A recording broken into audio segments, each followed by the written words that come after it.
Take a moment to peek into the lives of inspirational people living the true definition of happiness with author, presenter, personal stylist and coach Moana Robinson, who chats to people who have overcome challenges to live their best life. Moana is a passion and purpose coach and a personal stylist who empowers others to discover their best life and style, regardless of age. Here is Moana. Hi, it's Moana Robinson here from Be Styled for Life, and I'm taking a moment today with Samantha Nazareth. Samantha has had a very interesting life. She's a doctor and she's also a published author. She's written a book called I Left Anyway. And Samantha has been on a real journey, and she's going to share that journey with us today. Samantha, can you just tell us a little bit of history about your background and the main challenge that you are going to talk to us about today? I'll ask some questions after that. So I'll take you back to January 2023. Yep. And I'll paint you a picture of who, and you can call me Sam too, everybody. Okay. Okay, Great. Who Sam January 2023 version looked like at that point. Yeah. I had a very successful private practice, practicing as a gastroenterologist in Manhattan, New York City. And I was in a 10-year relationship with them. I also, just for background, I was born and raised in Hoboken, New Jersey, which is right over the river from New York City. So always been in the city. I did all my training in the city. So for every sense and purpose, New York City was home for me. The reason why I'm mentioning that is because I ended up doing a triple exit. That's how I describe it. Leaving my home, leaving that 10-year relationship, and shifting my professional identity, which I think that's probably what most people ask about, is the professional identity, because as you know, becoming a doctor, there's investment, not just financial, but also time. I spent pretty much my whole adult life training to be a doctor and then becoming a doctor, and I was practicing for quite a bit of time. And I think that when people hear my story, usually that's the part that I get the most amount of questions is, how did you go from being so trained and educated to ripping all of that apart? Because I think there's probably, it depends on the person, but I have to assume there is a part of that person that wants to do the same. Was there a particular event or something that happened that brought about this change? I mean, most of the time, these big decisions have been smoldering for a long time. And then usually then there is a breaking event or some sort of thing that happens that points me to say, okay, it's time to do it now. But the pieces about my relationship and leaving New York City had always kind of been there. I would say leaving the relationship, there was a moment. My birthday is in December. And it's always coinciding with the holidays and also New Year's. So, and usually around that time is when I think about how do I want the next year to look like? How am I going to, so at this point, 2023, what would that look like? And my partner, he actually didn't, I had a milestone birthday and he didn't plan it. And so for me, that was almost feeling fate for that relationship, even though there were other things that were brewing throughout the relationship. But that event happened for me, for that relationship, when I realized that the reciprocity was no longer there. We were living as friends, roommates. I mean, he's a great person and we got along great, and how we ended up being together for 10 years. But that was the moment that I said, okay, do I want to go into 2023 like this with him again? And that cascaded other things. I couldn't stay in New York City. I knew with him around, I would go back to him. I knew it. I just knew Yeah. that about myself. So leaving New York City wasn't a complete exit at that point. I saw it as more of a sabbatical. So that's how I started the journey was I negotiated with myself and I said, okay, I'm going to do a 6 week sabbatical. So that's how I negotiated the profession, and the home part was that it was a short term step. And did your partner know that you were leaving, or did he treat it as a sabbatical as well? So I remember saying to him, I'm leaving. And this was 2 weeks before I left. And he Yep. said, when are you coming back? And I said, I don't know.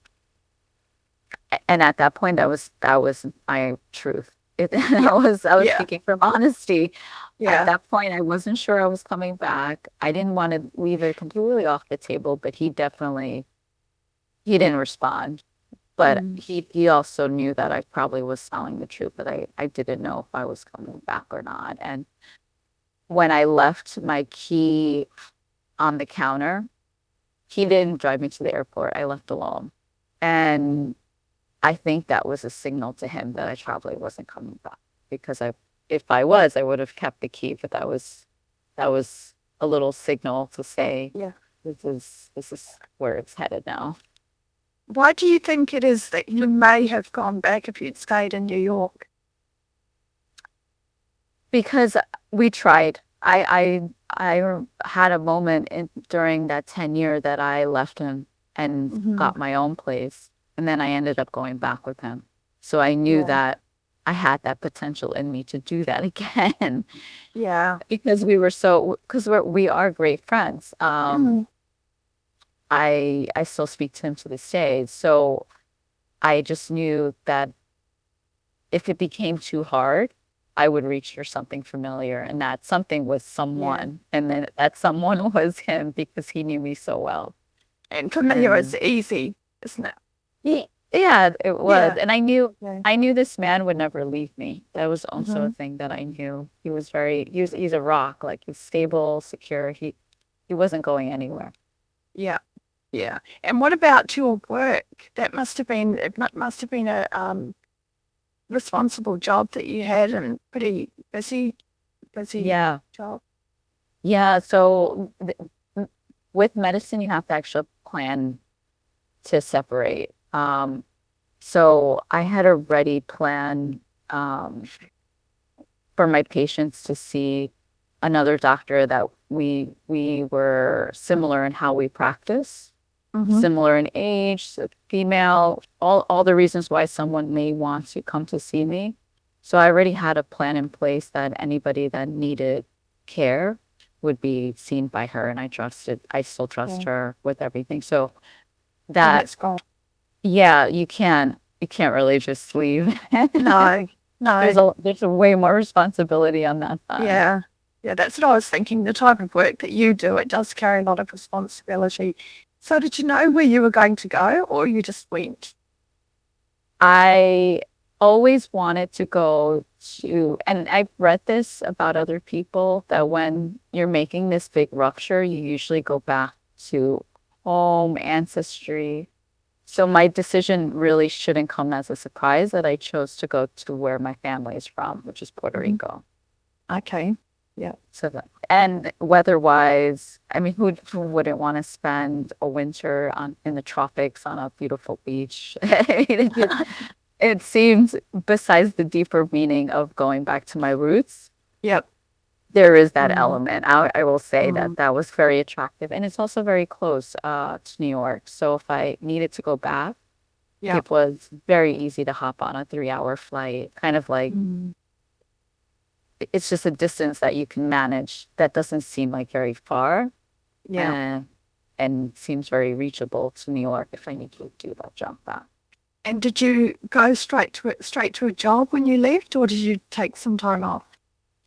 So I thought that I would take time off, but Yeah. I ended up I'm very grateful for having these roles that I had before. I had always been consulting. Mm-hmm. Um, even while I had my private practice. So, and that work was always virtual. I was able to continue that work, which is Oh, great because obviously I'm sure listeners would have this idea of, or question about finances, and that's something I know very well, yeah. taking quite a bit of student loan debt to become a doctor. So Yes. that is a very real thing. But I was Yeah. fortunate I still was working. Oh, that's great. That's a good thing about technology, isn't it? Where you can work online. Yeah. I mean, did you know people in Puerto Rico still from where where you were before? So I have most of my family had left very early on, like in the 50s. So I'll Mm-hmm. say that my ancestry roots are very light now. More extended family and family that I wasn't close to. So essentially Yeah. I went there not knowing anybody and Mm. having to start fresh, finding my own community. So I didn't know anybody, though I was introduced to people that were there through mutual friends. So I Yeah. wasn't completely naked going. There were Mm. some connections that were made, knowing that I would take this step to stay there. But no, I had never met any of these people that I ended up becoming friends with while I was Mm. there. What was the hardest part about leaving and starting somewhere else? This kind of I will say this touches on why I even wrote the book, because the step to actually do something wasn't hard. Mm-hmm. It was everything else, the in between. Some people call it liminal space, bardo. Like it depends on what culture you're coming from, Yeah. but there is this messy in between that comes with doubt, fear, uncertainty, excitement, freedom. And that for me was very hard. Actually, freedom was very difficult. You think that oh wow, I have all this time in the world, and that's great for maybe a couple of days for someone who's used to so much structure and worked many, many hours during the week that once you sit back and sort of that vacation phase or honeymoon phase is over, Yeah. it's no, this is real life. This isn't Mm. brief. This isn't short term. This is life, and how will that life look like?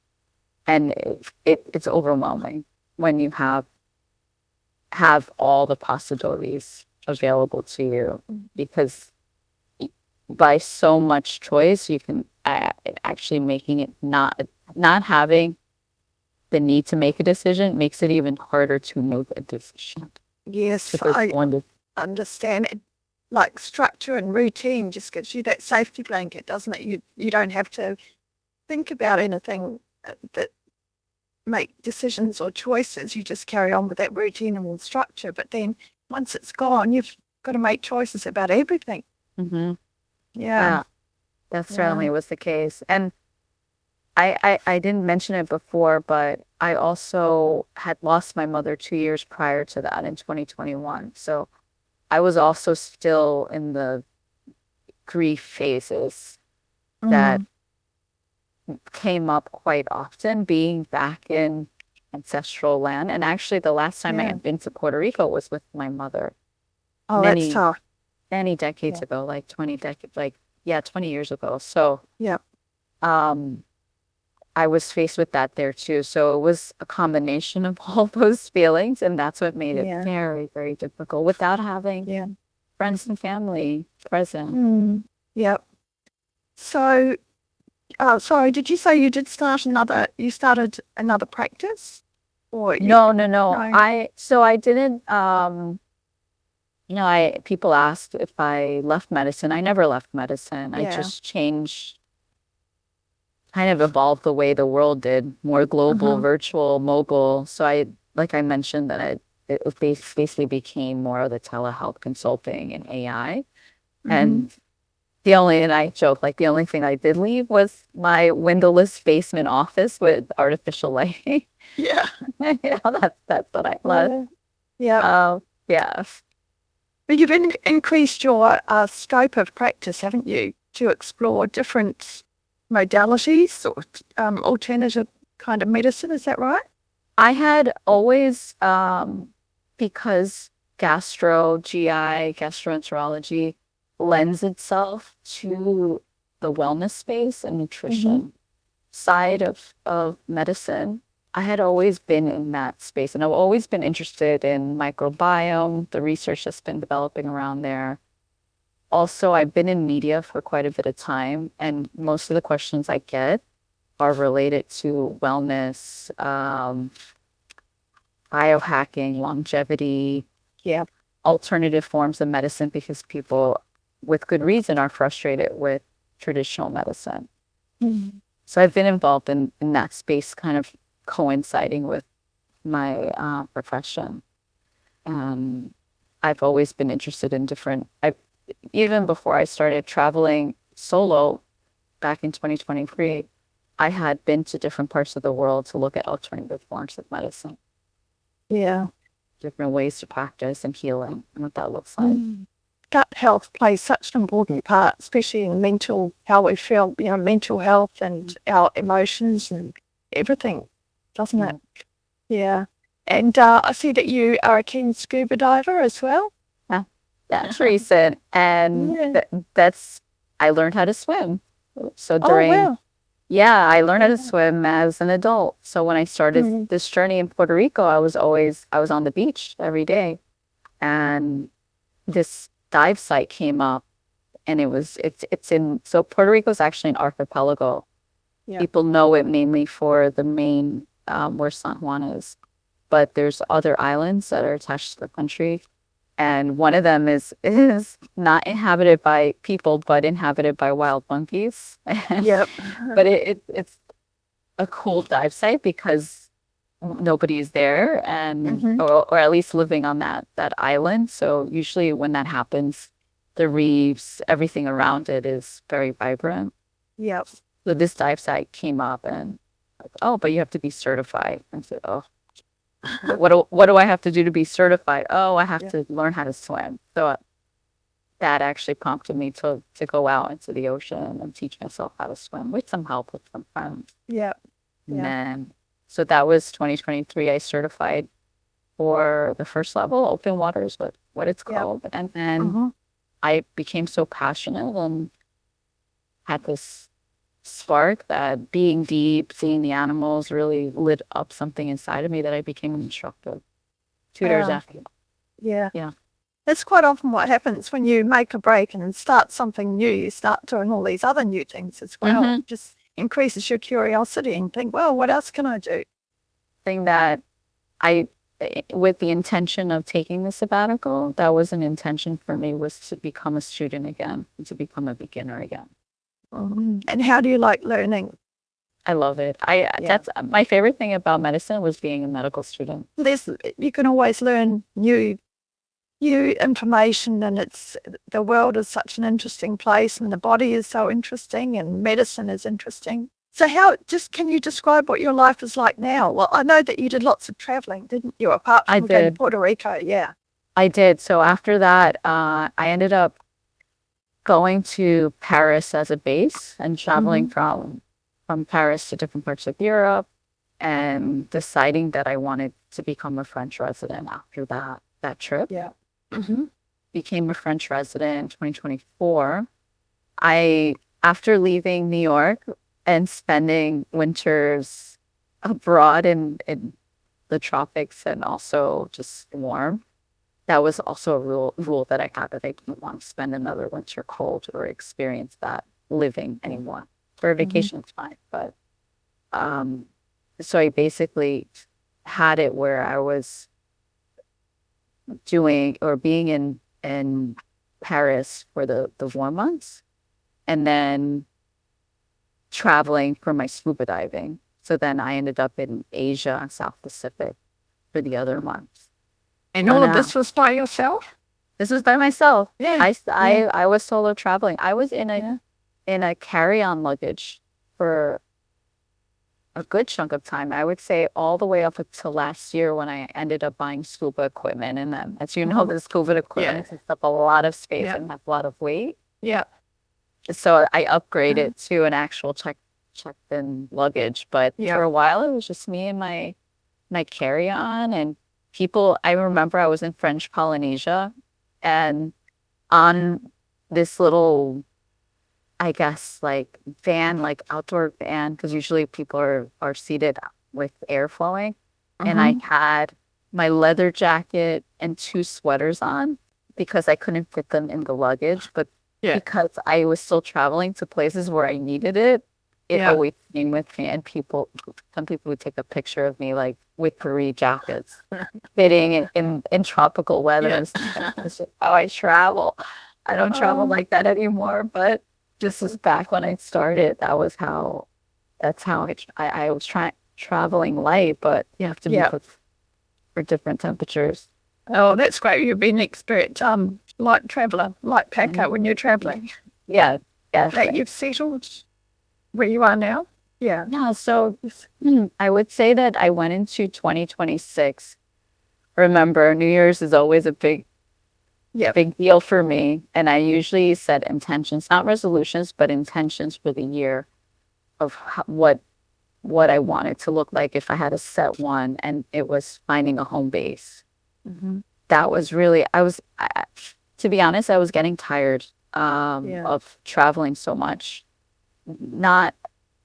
There's a freedom to it that I could just pick up and leave. I love that. That you just close your eyes, pick a destination, boom, you're there. But I was also feeling this need for settling somewhere, and not even, it was really just so I can unpack and leave my things. That was really mainly to leave my things because I was tired of carrying all of these things, like all the pieces of luggage, the weight of even the duffel bag. So I already went into this year with that intention, and I had honed in on Thailand and Indonesia just because of location in the world, and I always felt safe in those 2 countries. And also because of my passion for scuba diving and my need to be by the water. It became very clear to me that that's something that I needed more and more of. So I was doing less and less of Europe, more and more of this part of the world and diving. In 2024, I thought that I would be mainly in France. And then travel somewhere for the cold months. But as time grew on, and I still love Paris. This is my first year that I would have been there by June, but I still have this ache for it. So I still feel a connection there, but I just knew that with the passion for diving and also partly the spirituality of this side of the world really spoke to me. I knew that this was going actually to be the home base, even though initially I thought it was going to be Paris. Just imagine if you had stayed in New York, your life wouldn't be anything like this, would it? No, because I still speak to my colleagues, my former colleagues, and they're so supportive. I'm so I'm always in awe of people that I've worked with that have reached out because they read the book, and they'll say something that they themselves connected with in the book. And I'm reminded of what my life would have been like if I stayed. And I've been back to New York a couple of times because I had to get another visa and just administrative things.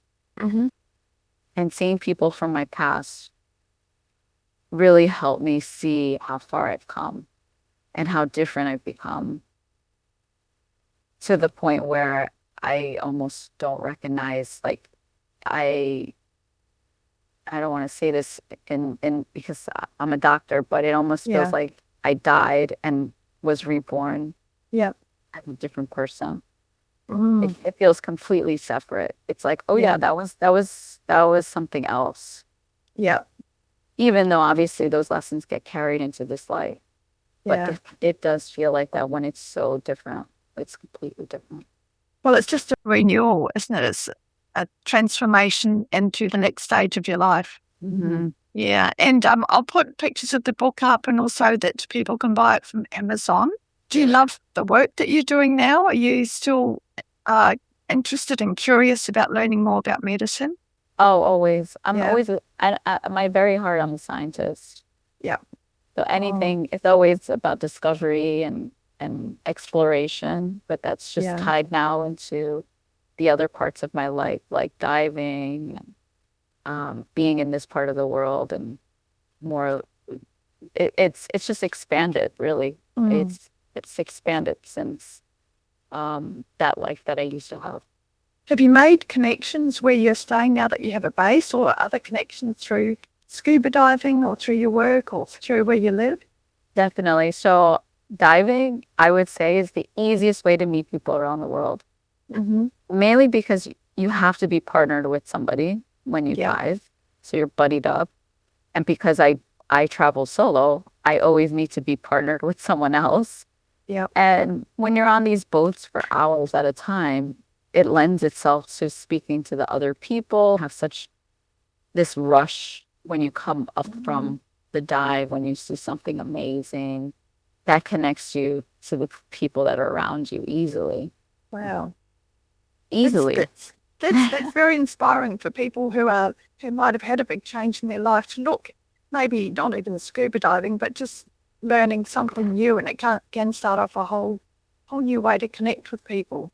Definitely. Yeah. Oh, even learning French. I started to learn French when I was in Paris, and that also connected me with it's almost like a shared struggle of trying to learn this hard language, Yeah. and going through that together also connects you, and you can practice the language together. Yeah. Yeah. And living in the place that you're using the language, it's the easiest way to learn, isn't it? hmm Is there anything in particular that you're looking forward to? I'm always looking forward to learning new things. I'll say where I am now, and I'm always influenced where I'm living. So I was introduced to, I haven't started yet, but it's on my list to start Ashtanga yoga. I have such a busy mind, and I've always been very active physically, like with movement, dance, sports.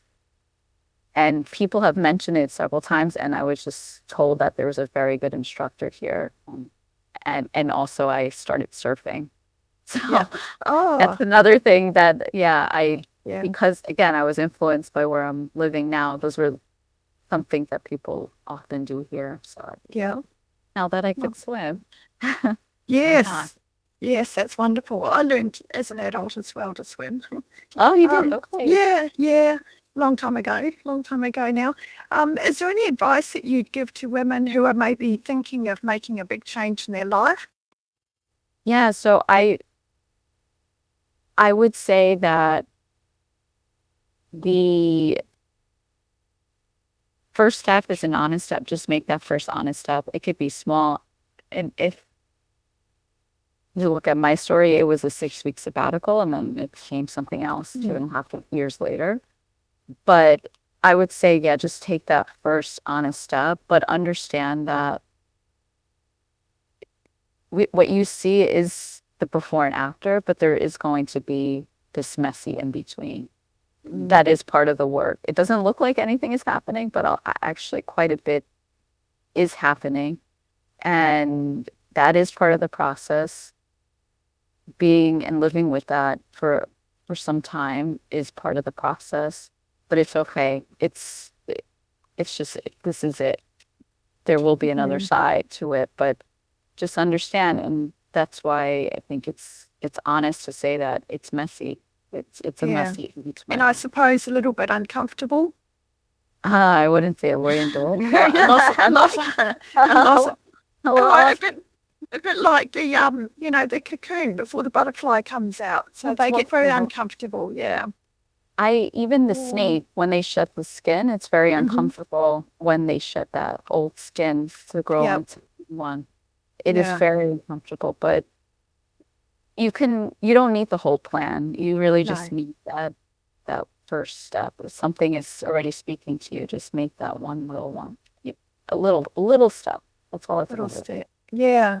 Thank you very much. I'm going to get your book and read it. I'm very Yep. interested to read it Thank you. now that I've talked to you. And is there anything else that you'd like to share with our listeners and viewers?